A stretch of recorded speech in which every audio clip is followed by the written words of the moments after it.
Do you really believe that it was an accident, that it was a coincidence, that 30 minutes after Ronald Reagan was sworn in, took his oath of office, the hostages were released? Did they want Carter out? Are you really that naive? I can't believe it. Did they want Carter out? Yes, they wanted Carter out. They wanted Carter out. He wouldn't play by the rules? Or what? I don't know why they wanted him out, but they wanted him out. Carter was ineffective. He did not have the support of all the American people. They need people who can manipulate the American people so that they have their support. My message is to you is don't support anybody unless they're doing what we know to be right. Don't believe them. Don't fall for the manipulations. Double check everything they say.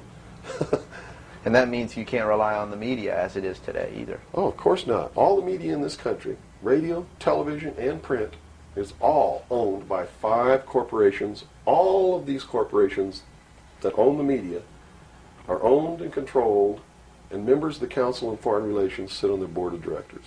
Can you name those 5 corporations? Is that... Not off the top of my head. Okay. I could try, but I don't want to take a chance on being inaccurate. But you can trace that yourself. Okay. Remember, if you go down and you trace the ownership of a station or a newspaper, and you get to a corporation, remember that somebody owns that corporation, and it's usually another corporation. But when you trace the interlocking of all these things, when you get to the top, there's 5.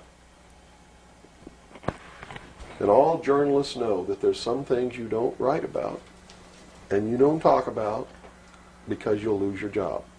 And that's where the control is. And that's why they pay anchormen like Dan Rather $2 million a year. Because he doesn't question them. He knows that if he goes against them, he's going to lose $2 million a year.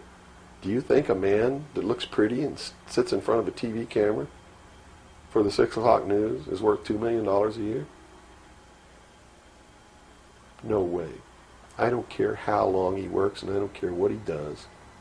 There is no job worth $2 million a year. That's why they pay athletes these fantastic salaries. I was listening to the radio the other day. They just contracted to pay one player on one team $6 million a year.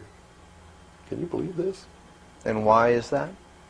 It's the Roman circus. What does the emperor do when the people become restive, and when the people are asking questions, and when the people don't like the policies of the emperor? He sends them to the circus. He creates a circus. He builds a giant coliseum.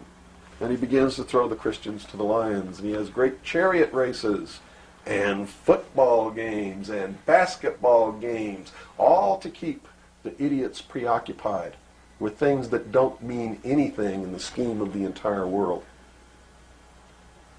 so that they don't have the time to learn what the truth is, so they don't ever get smart enough to learn how they're being manipulated, so they don't ever question the emperor.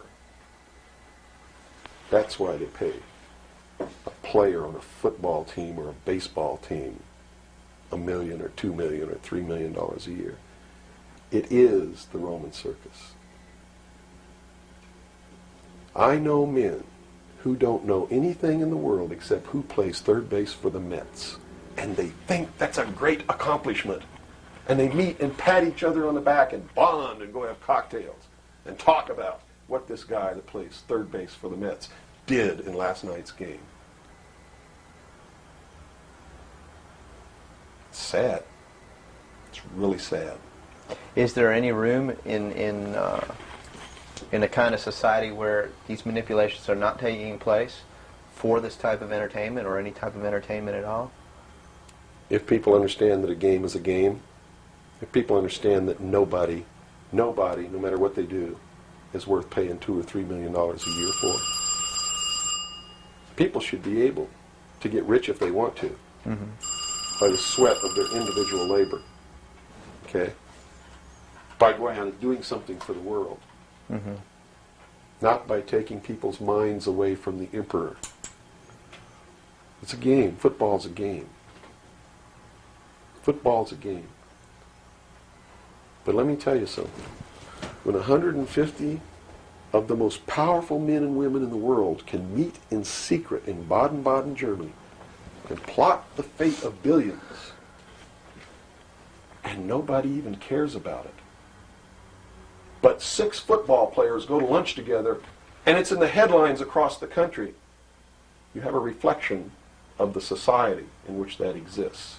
And it is a sick, sick society that is doomed to self-destruction. So based on that scenario, there's some truth into what these men are looking at. Absolutely, and that's what makes me so sick, is that I'm trying to wake up a people who on a daily basis are proving the ones that I'm warning them about to be right.